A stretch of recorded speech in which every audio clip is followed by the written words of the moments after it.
بسم اللہ الرحمن الرحیم۔ السلام علیکم۔ اردو ادب چینل میں خوش آمدید۔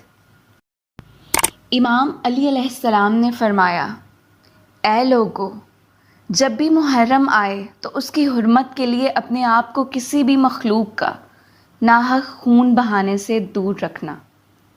جنگ، فساد، نفرت، حسد اور کسی بھی مخلوق کو تکلیف دینے سے اپنے آپ کو مقدم رکھنا، کیونکہ جب بھی محرم کا چاند آسمان پر ظاہر ہوتا ہے تو فرشتے چیخ چیخ کے کہتے ہیں کہ جو بھی انسان اس محرم میں جنگ کرے گا، خون بہائے گا، اللہ کی مخلوق پہ ظلم کرے گا، اللہ اس کو بغیر حساب و کتاب دوزخ میں دھکیل دے گا۔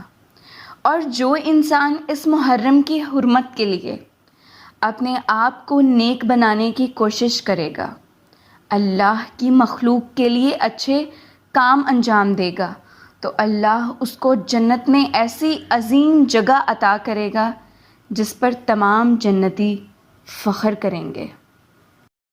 اللہ ہم سب کو ایمان پہ قائم رہنے اور محرم کے مہینے کا احترام کرنے کی توفیق عطا فرمائے، آمین۔